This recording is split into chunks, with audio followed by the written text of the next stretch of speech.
穿越到一款虐向文字游戏中，我成了倒霉女主，被虐死了100遍，我终于疯了。重开新的一局游戏，我选择了熊的力量、猴的敏捷、豹的速度和驴的脾气。从此，江湖中多了一个贪财的土匪头子，人称座山雕尼古拉斯·刀疤丧彪。这场悲剧起源于我半夜萌动的春心。这剧情真是肉汤里面炖刀子，3个男主的主线一个比一个虐，玩完后我哭了3天，瘦了5斤。为了缓解一下我的身心需求，我去资源群里找到了一款女性向虐恋文字游戏。看完好评后，我怒斥18元下单，买了安装包。结果游戏刚下好，我一激动的将本就不多的头发甩进了床头的插电板里，噼啪一声，皮卡丘开着10万伏特钻了我被窝，我被电死了。然后我就穿到了这款名为《浮生飘零9》的游戏中，顺便召唤出了游戏操作系统。你好，玩家4567，只要你能成功达成3位男主的黑剧情，就可以回到现实世界，复活肉身。这种老套的求生戏码让我欲哭无泪。我问系统会不会给我金手指，瞬间3块巨大的光屏闪烁在我的面前。倾国倾城，舞动天下，声如黄鹂冰击玉鼓，无数词条出现在我面前，能无限次数重开，能自己选择堪比金手指的词条属性。通关个小小文字游戏，那岂不是易如反掌？个屁呀！这游戏就是一坨狗屎，狗屎中的霸王屎。玩家4567，第162次轮回结束。刚结束，被人一剑捅出2窟窿的结局，我一脸麻木地回到了一片漆黑的玩家房间。我受够了，我不干了。唐三藏西天取经也只需要度过81难就能取到真经，我呢？我现在都成唐六藏了。我对天发誓，这个游戏这个女主她就没有一个好结局。浮生飘零9的女主是庆安王朝的景王妃的婢女，为了给王妃顾宠，被送上男主1号景王裴景安的床。因性格温柔、聪慧结语，与裴景安情意绵绵，夜夜颠鸾倒凤。而后遭受妒忌，被人灌了红花，数次被陷害，让裴景安与她来了一段宅斗虐恋，最后还被算计推下山崖，意外存活，被一国富商男主2号云思源捡到。因为女主像极了他早亡的白月光，遂把人带走。结果这小子为爱痴狂，竟然玩起了囚禁强制爱，最后还是他表妹看不下去，放走了女主。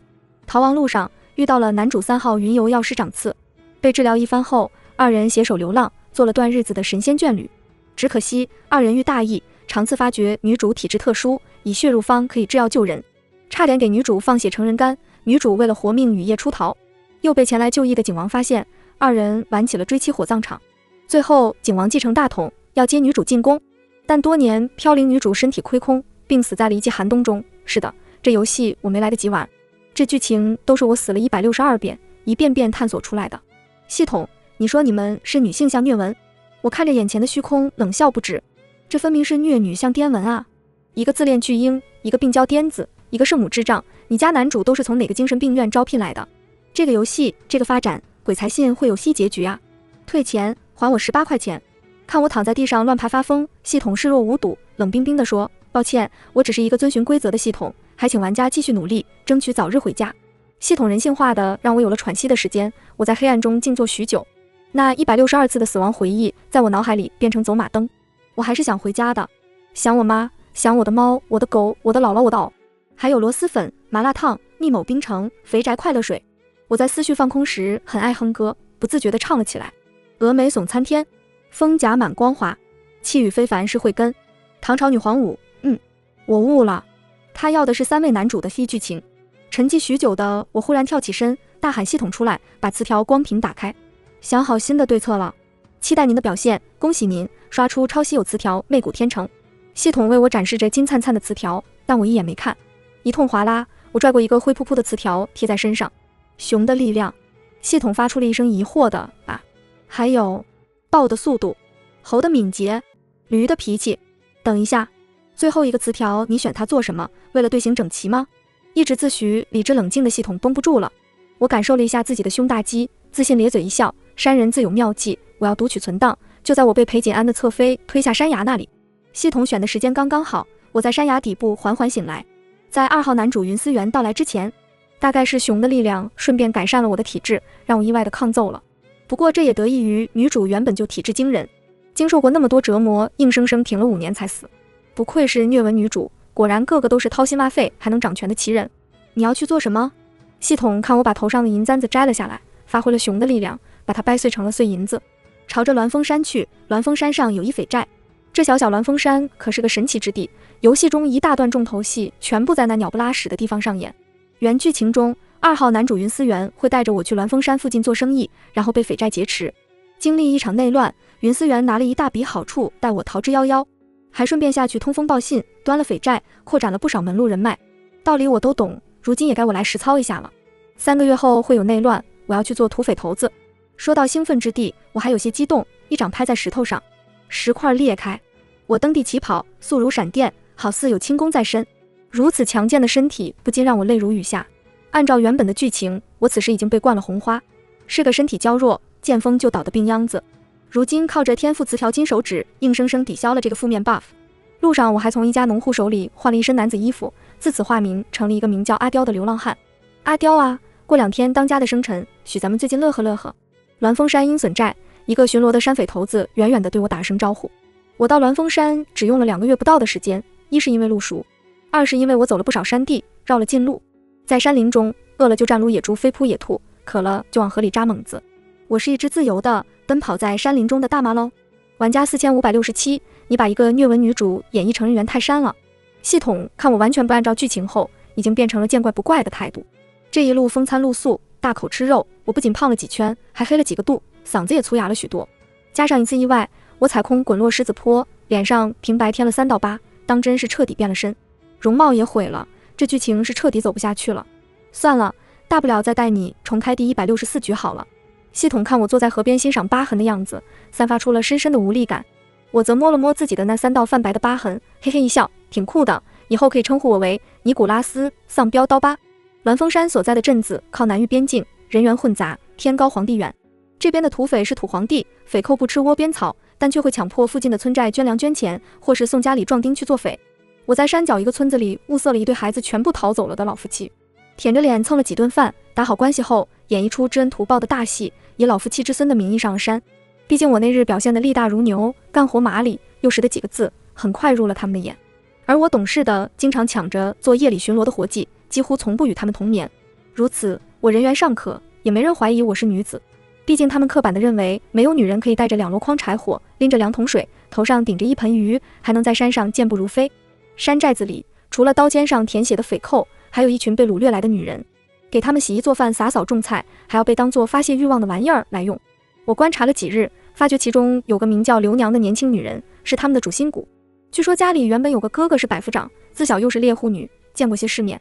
于是我常常带这些吃食玩意儿接近刘娘，和寨子里的女人们都打好了关系。几次交谈下，我竟然发现这女人也是不甘心的。是夜，我假装是去找刘娘睡觉，想拉近一波关系，没想到这女人跟我摊了牌。阿刁兄弟，我看你心地不坏，那我也有话直说了。这鹰隼寨里的爷们个个都是阎王，屋里的姑娘死的死，疯的疯，命比猪狗便宜。我不信命，我想带着姑娘们逃出去。阿刁兄弟，我信你心善，你可愿意帮我们？刘娘的话让我有些感同身受。那162次的死亡让我意识到，我在这款游戏里无法达成真正的义是有原因的。那3个男人都没把我当成人来看，不过是个玩意儿，是个猫狗儿宠物。那些深情，那些忠义难两全，为了苍生富家人的戏码，不过是一场场自我感动的演出。那一夜，刘娘宽衣解带，准备来一场酣畅淋漓的共犯密谋。我直呼这是无稽之谈。无稽！我和刘娘成了同盟。刘娘知道我是女人了。你，怪不得你知道心疼他们。刘娘放开了我的裤子，忽然笑了起来。他们都说阿刁兄弟虽然破了相，但人斯文和气，从不说那些龌龊话。谁有个麻烦来求你是最好的。说完，他故作可惜道：可惜那些丫头们要难过了。我尴尬笑笑，和刘娘对坐到了天明。临走前，我塞给她一包东西，这是巴豆，是我在后山捡回来晾干的，采了1个多月呢。我神秘兮兮地眨了眨眼，言语里有些恶劣的兴奋。2日后，大当家的要过生辰，必然会让你们来做饭，磨碎了藏在指甲里，然后下进去。刘娘看着手里的东西，柳眉蹙起，你要毒死他们？可这巴豆不是让人腹泻的东西吗？我摇了摇头，人在蹲，嘿嘿，五谷轮回之时是最脆弱的，到时候你们想杀出去不是问题。在我的世界，一部经典的宫斗剧里，哪怕是御前血滴子，在最脆弱的时候也会被太监单杀。万事俱备，只欠东风。2日后，鹰隼寨大当家的生辰宴，我强忍着一口饭没吃，忙前忙后的端茶倒水。夜间正是喝酒吃肉快活时，准备造反的，准备玩乐的，齐刷刷脸色一变，一段段有伤风化的声音响起。原本的生日大宴成了茅坑争夺战。鹰隼寨大当家的梁萧是个怕死的。上一世我跟在云思源身边，经历了鹰隼寨内讧，见识过云思源拿捏他的手段。在一寨子人脆弱嚎叫中，我直冲梁萧等人在的屋子。原本打算内讧做掉梁萧的二当家的野狐狸和一些匪寇，皆因为晚间吃食成了喷射机，逃的逃，跑的跑。但野狐狸算个有骨气的，就算疼得脸发紫，肚子咕噜咕噜响，却还想着把梁萧砍死。梁萧怒极，破口大骂着对方狼心狗肺，当年村子大饥，是我分了你半块饼，才让你留下一条狗命。野狐狸不甘示弱，讽刺道：以前是以前，如今是如今，你蠢材一个，仗着我的辅佐和才能建立的鹰隼寨，我只是要些黄白之物，要些女人玩乐，你就要夺我的权，老子不伺候你了。咚，大门被踹碎了。什么人？我踹门而入，惊动了屋子里的紧张气氛。野狐狸回头，细长的眼睛阴狠地看着我，不长眼的小子，还不砍了丢出去。他对手下人喊着，可他们一个个捂着屁股，在脆弱的边界。有人举着刀要来砍我，却发现我行如风，猎豹每秒能跑30多米，而人类极限却只有10米。那些脆弱的土匪们还没反应过来，就被几声清脆的啪啪声打得原地起飞，剧痛拔牙术，有痕胖脸术。那些失控的男人们倒在地上，一个个面如死灰，捂着屁股的手也逐渐绝望地松开。在野狐狸反应过来之前，我拿起来桌子上的筷子，直接扎穿了他的喉咙。温热的鲜血洒下，我抹了抹脸，转头看着梁萧，大当家的，没受伤吧？梁萧一脸感动，却因为腹痛而起不来身。好，好，你小子忠心有功，今日之后我赏你啊！梁萧话没说完，尖叫不止。我把他的左手和右脚的筋挑断了。行啊，赏我个二当家的做作。我蹲下身，随手一抓，把前二当家野狐狸的尸体丢到了梁萧身边。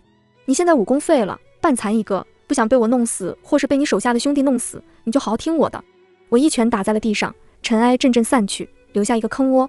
咚！我歪头，意外顺利的，我成为鹰隼寨的二当家。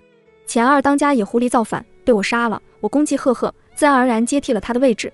而我对外宣称梁萧受了伤，在养病，另一个管事的老三是个只喜欢吃喝玩乐的主。听闻我上任，主动交权，拿着一笔钱去当闲云野鹤，入山不出。我都有点心疼野狐狸了，这个寨子没他得散。但下面的小兵并不在乎管理层谁是有才干的，只要跟着当家的有肉吃，那就足够了。我来接替野狐狸的位置，与他们而言并无影响。总之，寨子里我成了主子。没过几日，原本带着姑娘们离开的刘娘竟然回来了。她道：山下容不得被山匪玷污了身子的女人，我们归家后被赶出来都算命好，不少人都被绑着沉了水。我想起了这世道是吃了女人不吐骨头的。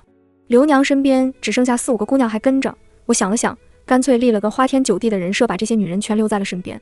正好我也缺些心腹，看我过得滋润，自然有个别不服气的来我门前叫嚣：你个毛都没长齐的兔崽子，怎敢坐在二当家的位子上？我只是笑笑不言语，拉着他走向了寨子里的演武场。那一日，众人看着我是如何把比我高1头多的男人当作沙袋甩。功夫，他会功夫。众人在台下看得胆战心惊，乱作一团。我把第4个不服气的刺头揍成了猪头，丢到了地上。诸位，日后我便是鹰隼寨的二当家的，诸位可叫我座山雕，或是尼古拉斯刀疤丧彪。我站在场上大喊，刘娘等人混在人群里，很快溜须拍马起来，霸气，好生霸气的名字，尼古拉斯刀疤丧彪，尼古拉斯刀疤丧彪。一群人振臂高呼，我在一声声呼喊中逐渐失去了自我。早知道搞事业这么爽，我就不跟那3个神经病厮混了。我能提前预知剧情，我知道在几个月后，南疆小国内忽然流行起了一种滋补药品，其中一味最重要的禾车草为有峦峰山附近财产，此时也不值钱，只是农户家喂鸡喂猪的东西。我叫人去山下收购，有人心存疑虑，我便把已经废了的梁萧搬了出来。梁萧这些日子过得很惨，身子废了不说，每日还要被我恐吓。大当家的小人不才，最擅长让人求生不得，求死不能。夜黑风高夜，我左手拎着鸡，右手拿着小刀，坐在梁萧屋内，一片片割着鸡肉，薄厚均匀。我能连割你100刀，却保你不死，我也能以铁链错断你的骨头，吊在山门前。我说的十分平静，但却真情实感，这可都是我亲身经历过。好汉，你是好汉，你要我做什么？躺在床上动弹不得的梁萧快哭了，我咽下了最后一口肉，借当家的些私房钱，靠着从梁萧那里拿来的钱，又让更有威望的梁萧发号施令。附近村寨的草药被我洗劫一空，囤积在后院里。不出2个月，许多南疆商人前来，得知原本喂猪用的草药大部分被我买走，不得不换以高价从我手上买。那段时间的银子好似流水一般涌入了鹰隼寨，一部分被我打点给了附近的官府，一部分被我分赏给了手下。一群有奶就是娘的汉子，从此日日拜我做山雕的名号。鹰隼寨忽然转型，开始做起了买卖。靠着提前预判市场攒下的那一大笔钱，我又靠着前世的记忆次预判什么东西要涨价。鹰隼寨孝敬的多，成了官匪勾结合作的优秀代表，返给的门路也就多了。二当家的又搞出了什么稀奇古怪的玩意？前些日子他弄出来的那叫香皂的东西，着实好卖，卖了就有钱花，不去刀尖舔血，还能日日吃肉，听二当家的准没错。辰时，我召开了鹰隼寨的例行早会，一群匪寇在下面窃窃私语。随后有人击鼓，有人敲锣，寨中人个个立正了，有人带头喊着：二当家的早上好。好，很好，非常好。春风吹，战鼓擂，为了赚钱不怕谁，要成功先发疯，头脑简单向前冲。我站在演舞台上，舒坦地喝了口茶，沉寂多时的系统终于回到了我的脑子里，看着那一个个激昂的山匪，声音竟然有了一丝颤抖。你怎么在游戏里玩洗脑啊？我慢悠悠道，穿来之前我就是干销售的，这是我们鹰隼寨的企业文化。解散了众人之后，我回到了自己的房间，拿着小算盘开始算账。二当家的，听山下人说，这边来了个怪药师，据说左眼里有2个瞳孔。刚刚制定好下个月的销售业绩，忽然有人急匆匆地敲门进来。听到仲童和药师的字眼，我当即打了个激灵。这不是男主之一的长次吗？那人如今正在山下布药，据说是不收1文钱。我点了点头，长次是这3个男主中看似最正常的一个，慈悲为怀，心怀众生的神医底子。我也被这样的表象骗过，多次将攻略目标设定为他，结果他也曾是鸾峰山附近村寨里的孩子，因为自小重瞳被当成妖孽饱受排挤，结果这里出了大意后，他第一个挺身而出要救人。是侄啊，你小时候吃不起饭，还是我给你了一碗粥呢？那粥是馊的，米还是抢的他家的地种出来的。那年深冬你无家可归，是我收留了一冬，对不对？他家房子都是你们这群人扒的。总而言之，长次认为我学了悬壶之术，就有救万民的责任。发展到这里，我还觉得他挺有担当，但是你救人放我的血干什么？他还自顾自地表演了一番为救众人负家人的悲怆。你清高，你伟大，你成大圣人，我成一把黄沙。想起自己给人做药引的结局，我忽然恨得牙痒痒。巧的是，鹰隼寨的人动作很快，原本在山下布药的长次已经被请了回来。不知二当家的请我来做什么？长次一身简朴素衣，模样温和清俊，只是左眼重瞳看起来有几分古怪妖异。我扯了扯嘴角，让众人都往外去。你本名姓陈，原名陈三，上有2兄因病夭折。你7岁死父，9岁丧母，11岁拜入神医门下，18岁云游四海。你左腿膝窝上3指处还有一块红色菱形胎。我一通连珠炮输出，就差把长次底裤扒出来说了。长次白皙的脸上忽然爆红，一张嘴话说的都哆嗦。你怎会知道？我下去一把扣住对方的肩膀，满脸真诚地说：先生莫怕，我会些算命的本事。前几日我夜观天象，得知1年后此处有一场浮尸千里的大疫，唯有您能救治此症。既然他一心要做救苦救难的圣母，我就圆了你的救人梦。不管长次信不信我的话，但他的人已经被我扣在了山门中。我把1年后那场大疫病者的样子与他讲了，又按照记忆写下了几味草药给他。先生你就大胆的研究，我鹰隼寨最不缺的就是银子，什么天才地宝买不来。我一脸土豪做派，甩出大把银子，叫长次敞开了花。结果这人竟然直愣愣地看着我，眼神扫过我脸上的疤痕时，竟然有几分失望。二当家的是女子吧？话题转变得太突然，我大笑的声音忽然止住了。纵然二当家的有意更改了容貌，声音也刻意压粗，但不太于体貌上，仍有女儿姿态，以女扮男装之态，在此山寨之中，着实是。我看了看门外，确信外人是听不到这句话的。挽了挽袖子，我忽然一步步压迫感十足地向长次走去。原本的我身高不够与他平视的，奈何我发明出了增高鞋垫，直接垫出了恨天高。我甚至比长次还要高几分。先生好眼力！我步步紧逼，气魄压人，把长次逼到了桌边。细听一下，先生的嗓音当真是温润动人。我浸染在土窝子中多时，说话都带上一些匪气。越靠越近后，我俯身在长次耳边，像是在窃窃私语。吐字间的热气喷洒在他耳边，让他身躯颤动。我不喜欢别人知道我的秘密，我也不信先生能守口如瓶。这舌头我就拿去下酒喽。原本还有些紧张，面色发红的长次瞬间脸就白了。我自知我早晚要有一天恢复女儿身，但不是现在。我依旧带着鹰隼寨的人拼了死命的赚钱，后库的白银如雪，看着就叫人心生欢喜。如此，鹰隼寨的匪众越来越多，但每个人手上的大砍刀却越来越利。原有些寨子看不惯我们，隔着老远就想来与我们碰上一碰，结果双方人数差得多，武器又不是一个层级的。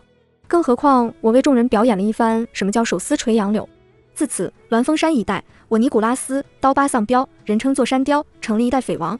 更巧的是，数月前，原本的山寨大当家的梁萧因为急症暴毙了，就连神医弟子长次在场，也束手无措，实在可惜，实在可惜。只是如今已经无人在乎。当家的山下来了一对异国商贾，说是要来和您谈生意。手下的匪寇来报，我知道是一位故人要来与我做生意。云思源，数次先机都被我占了，如今的云思源可不如我前百世那般富可敌国。但他一向聪慧，很快就发现了鸾峰山附近几个城县的生意都是我们鹰隼寨把持的。寨中大厅，云思源一身暗纹华服，坐在堂下，身边摆着几大箱子见面礼。见过大当家的，备了些薄礼，请勿怪罪。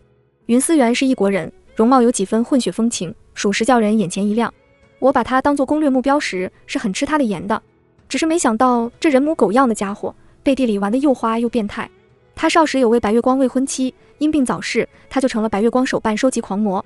后来对我这个替身竟然也动了心，一边难过自己背叛美好的初恋，一边割舍不下与我的情分。你难过你可怜，你搞深情人设日夜痛苦，把我关小黑屋里穿我琵琶骨。如今见他在堂下对我毕恭毕敬商讨合作事宜的样子，竟然有了几分想要砍死他的冲动。好啊，我要分利5成，云老板意下如何？砍不死他，但我会砍价呀。云思源当场脸色骤变，却还是维持着表面和气。他终于意识到我的难以纠缠，盯着我看了片刻，竟然有些恍惚。好吧，好一个白月光的杀伤力，这真是有3分相似，你连路边的狗都要心动2下。云老板想好了，鸾峰山附近的河车槽我一家独大，那些肥皂香膏也只有我鹰隼寨做得出来。我慢条斯理地走下座位，站到云思源面前，弯腰伸手按在了他的肩头。想要与我们鹰隼寨合作的商户甚多，云老板若是还要考量，我可就送客了。他没想到我身形瘦弱，力气却大得出奇，被按在椅子上竟纹丝不动。云家没了那些机遇，不算顶级富商之家。往年我走剧情攻略云思源时，也选了心灵手巧之类的词条，发挥了一下穿越女的特色，给她做过香皂、香水等商品售卖。只是无人知晓这些东西的发明者是我罢了。如今的云思源捏着鼻子也得跟我谈下这个合作，即便从此以后云家永远要看着我鹰隼寨的脸色过日子。大当家的莫急，商路之事，云某愿意让利。有钱真好，一切都在按照原本的故事线发展。鸾峰山附近的大瘟疫马上就要来了，我囤了大量的粮食在山寨中，寨中人对我的异常举动早就见怪不怪。跟着我赚得到钱，吃得上肉，喝得到酒，那其余我要做什么都与他们无关。人啊，就是这么好哄，放养我许久的系统偶尔想起我也会回来看看。他说他还有别的玩家要带，只是他们死得有些频繁，辅助意义不大，便来看看我的进展。现在富甲一方，把控疆域数个小国商路的人是我。夜里我吃着烤肉，满嘴冒油。系统查看着我的基础数值，陷入了片刻沉思。很快大意就该来了，我软禁了长次，研究出了多种药方，彼时就万民于水火之中的圣人也会是我。我又咬了一口烤肉，满足地眯了眯眼。系统半是猜测半是疑惑地问，你是要代替云思源与长次？我含含糊糊地说了一句，孺子可教也。那裴简安呢？你如果也想代替他的话，就要登上皇城中的那把龙椅。系统对我的行为有了猜测，言语中带上些不自信。皇帝轮流坐，明年到我家。我仰头看向半空，彼时浮尸千里，民不聊生，匪寇横行，裴简安奉旨来此处救瘟疫。其余几位皇子在皇城里大动干戈，他在此地借手下阴谋士的计策，积累威望，带兵杀回皇城。结果那时发现能继承皇位的人只剩下了他一个。我说他是废物巨婴也不无道理，毕竟原本就是母家衰落，母妃病逝，全靠结亲了钟武侯的女儿才有了些地位。后来朝局变动，才有他崭露头角的地方。我曾经点过倾国倾城的词条来讨好他，也曾试过点开才思敏捷的词条来辅佐他，但结果无外乎不是他一脸悲戚地告诉我，朝中利益错综复杂，为了稳固江山，他不能让我身居高位，毕竟我出身卑微。你卑微你心酸，你皇后贵妃美人数不胜数，我被指指点点背负骂名，最后病死连贡品都凑不上3个菜。鸾峰山的大意来了，我那满仓的药品粮食有了用武之地。被我软禁了1年多的长次终于有机会重见天日。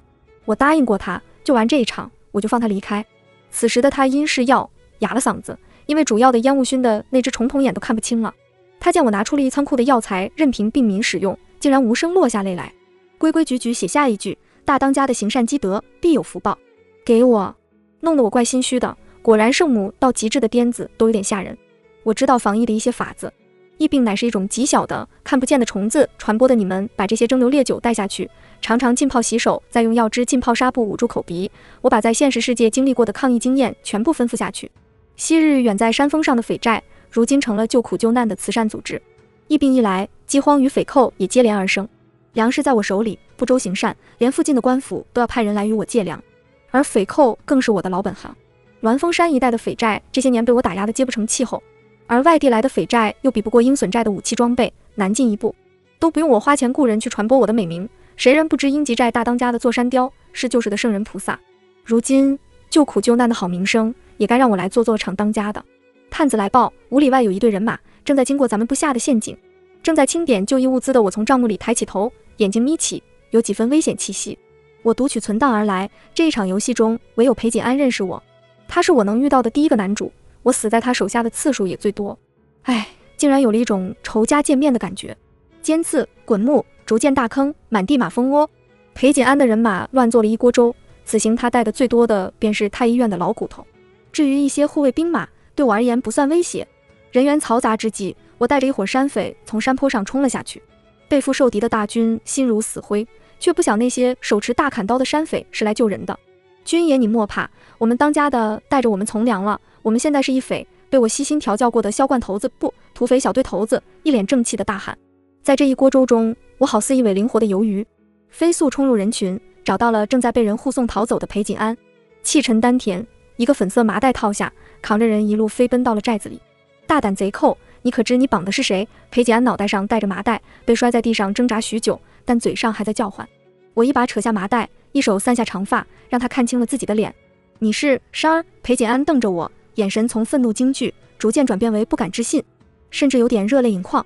山儿，你一定是山儿，这眼角下的红痣是山儿才有的，你竟还活着，本王派人寻了你3年。裴锦安眼眶泛红，好似真有点失而复得的激动。他冲上来就要抱我，似乎是生怕我跑了一般。当年那些毒妇冤枉了你，本王都知晓，只是他们母家强横，我那时也只能暂时求全。他好似很是委屈，把自己说得十分无辜。我静静地看着他，只觉得可笑。怎么会有人把自己的窝囊说得这么冠冕堂皇呢？景王殿下，先容我自我介绍一番。我一推裴锦安，就被我手上巨大的力道打飞。在他惊讶的目光里，我拎起一把椅子，一用力掰成3段。我乃鹰隼寨大当家的尼古拉斯，刀疤丧标道上人称呼我为座山雕。你给我吃了什么？在裴锦安还没搞清楚状况之前，我眼疾手快地冲了上去，把一颗黑乎乎的丸子塞进了他嘴里，入口即化。景王殿下可听闻，方圆几里的瘟疫全部被治理妥当了。我拍了拍手，颇为自豪地说，那是因为我前些年遇到了一位神医弟子，请他撰写良方。医毒向来不分家，殿下吃的这颗丸子便是我请神医弟子做的毒药。此言一出，裴锦安差点从椅子上摔落。山儿，你这是恨我？我摇了摇头，坐上主位。非也，我与殿下打个商量，刚才手下人来报，您的幕僚沈先生被木刺戳穿，此时已经不治而亡。我见裴锦安的脸色变得很难看。殿下只需静心在我的寨子中等几天，皇城兵变之事就会传来，彼时我愿意随殿下回皇城清君侧。说着，我掏出一个小白瓷瓶，晃了晃，解药在我手上，这毒可以让你浑身溃烂而死，但每月服下一颗解药便能保命。沈先生是裴锦安的外置大脑，出谋划策，分析人心都是他的活，后来更是被尊为相爷。可偏偏裴锦安这个怂货最爱说的就是沈相居功自傲，妄想把持朝政，还挺白眼狼的。本王怎知不是你在诓骗我？裴锦安故作镇定，我给了他一份新的毒药，这还有一颗，毒性翻倍，一盏茶的时辰就可发作。你愿意用你的马氏药也好，用你的死士也好，便知我又没有骗你。言罢，我命人准备房间，让裴锦安入住。当夜，他房里有人进去，第2日，那日便浑身溃烂的死了。毒自然是真的毒，也确实出自长刺的手，效果我是放心的。至于他是怎么同意的，我不过是绑了他昔日的邻居大神子老爷子来了一趟山寨，给了点银钱，演出了戏。是侄啊，你小时候吃不起饭，还是我给你了一碗粥呢？那年深冬你无家可归，是我收留了一冬，对不对？那些老村民们哭哭啼啼，我拎着砍刀站在一边。小圣母就是好哄，她一脸凛然的就去了药房。裴锦安信了我的话，对外说我是他故友，不许兵马前来，偷偷叫那些老太医来看，却发现那些老骨头们看不出什么。笑话，我给他的第2颗才是真毒药呢，第1颗是山枣黑芝麻丸子。与此同时，山下疫病已经基本治理干净，人人念我善名。我叫跟了我多年的刘娘下山，慢慢传开了我是女人的事情。那鹰隼寨的座山雕竟是一位女子，自作山雕上位，那鹰隼寨再也不下来抢掠村寨，反而是善事做尽，真乃是女中豪杰，女中豪杰。神女在世，救苦救难，菩萨就烦，这些夸我的话自然也是我安排好的。我是救命恩人，疫病之后他们还指着我放粮救命。知道断奶之前不能不认娘，那些劫后余生的人便开始变着花样的说我好话。人啊，果然是愿意慕强的。当年和刘娘一起回到寨子里的姑娘来给我送果子吃，她心有疑惑地问：当家的就不怕那些寨子里的爷们造反吗？我吃着山里最新鲜的樱桃果子，轻蔑一笑。